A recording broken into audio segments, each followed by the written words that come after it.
Yep. Yeah, they need to bring that back. If I was working for them, I'd bring that back. I think they should bring Don back and have him do another one. Tremendous.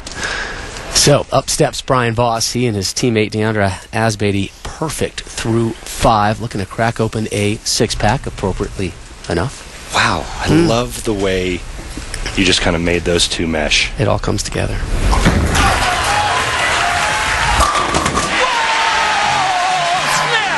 I can't tell if Brian's into this or not today. Have you seen anything to enlighten me? He hasn't won since 2006, and he said, I want to get back to the winner's circle. I don't care if it's a doubles tournament or a singles event. Voted the 13th greatest player in PBA history last season was Brian Voss. Is an exempt player on the tour this season via the Golden Parachute exemption from the PBA. Here's his teammate, Deandra Asbaty, trying to remain perfect through 7.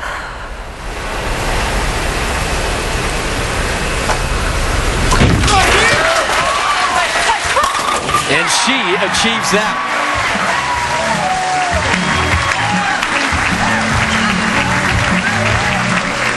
Now, you know who knows the wood today? Who's that? Brian Voss, Deandra Asbaty, and Randall Peterson.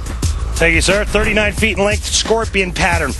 We put out a little extra goo in the front part of the lane this week, and what that extra oil did was it helped the players get to the break point more consistently, thus creating higher scores, as we are seeing. And you got to love the carpet. And you see it there on the right side of your screen. That shows the crowd what the oil pattern looks like, what the bowlers are dealing with. Jody Wessner, bottom of the 7. Come on, 7-pin.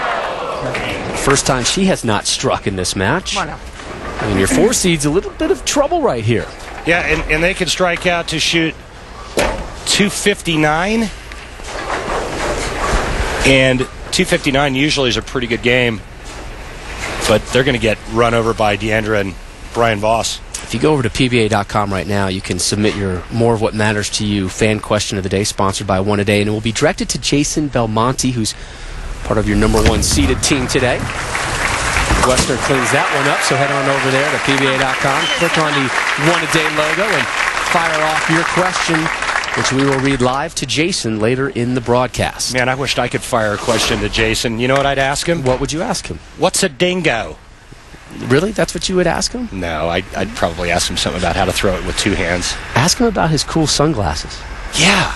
JasonBelmonte.com. He's got some great gear over there. Here's Tom Smallwood in the 8th, working off a spare. Way right. All right, come on, get 2. Could have been a lot worse.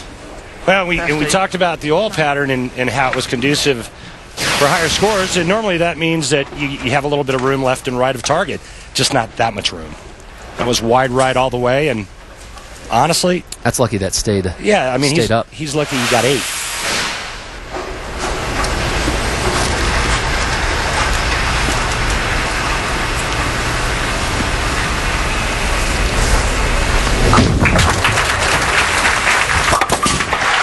Well, his team underdog, they remain clean, but they remain well behind Brian Voss and Deandra Asbaty.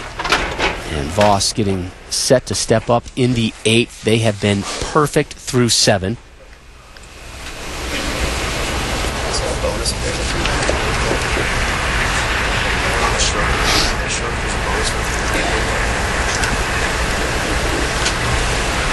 Trying to keep his team perfect through 8 frames. Oh boy, oh boy. Right of target, and there goes the perfect game. 8's fine. 8's fine. Well, it was a nice run. And they're in the 250s. All they have to do is remain clean, and they will win this match. And Brian was extremely excited to watch the 10 get kicked late.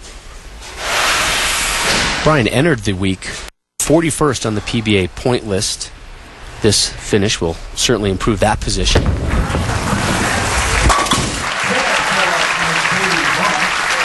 This is 8th doubles TV show. 4 times he's been a runner-up. No wins.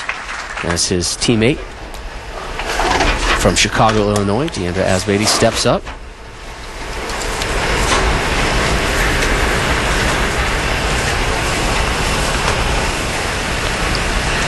And Deandra has been the only one who's been perfect of our 4 bowlers so far. Nothing but strikes from the 29-year-old.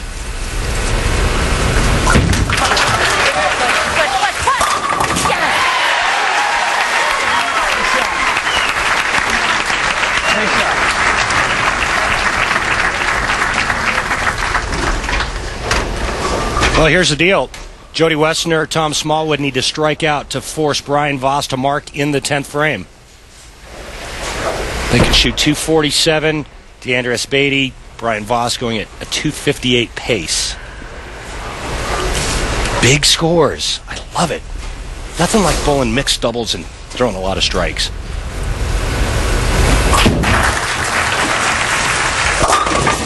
The head pin was Jody on that one.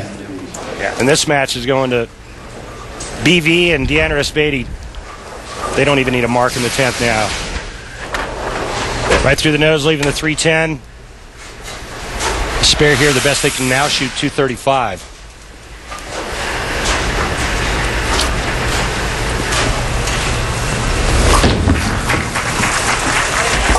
Oh, nice pickup by Jody. While we have a moment, let me give a shout out to my buddy Timothy Costello. He's a regional player out of New Jersey, and he's battling cancer. Hey, buddy, get well soon.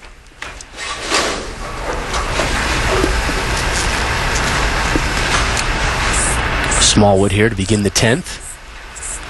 3 straight spares for his team.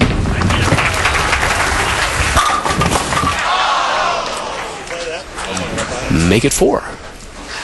Well, sometimes the big hook ball can be your nemesis, as that bowling ball goes right by the 9 pin, that big back end reaction.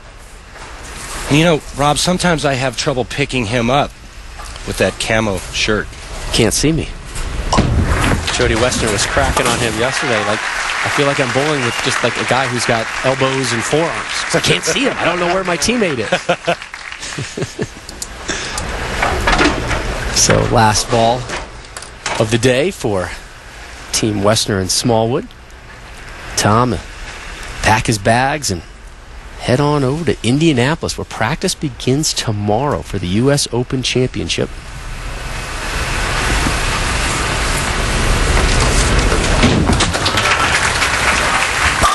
Good finish for Smallwood. I'll tell you what, Rob, win or lose, bowling a doubles competition is one of the funnest things that I've ever done throughout my career, whether it was a mixed doubles with the ladies or back when I used to bowl with my doubles partner, Tom Kreitz, who lives nearby in Loveland, Colorado. It just meant that much more when you bowled well and you made a show. I love the team aspect of it. You don't get much of that in bowling, at least on the pro ranks. Sure, you have that in the collegiate level, but right. And when you do well, you have someone to celebrate with, you know. And when you're not doing so well, you have somebody to blame it on. You've got somebody to kind of kick you in the rear and get you going, and tell you, hey man, chin up, let's go. Voss drops 2 in a row there. He's got one more, and they will move on. And move on in commanding fashion as well. One more, they'll shoot 278. Alternate frame. It's not too shabby. Again, they open up, dropping a 7-bagger. Good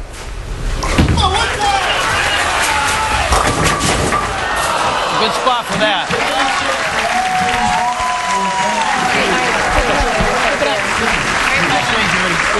276, 224. Your final. Voss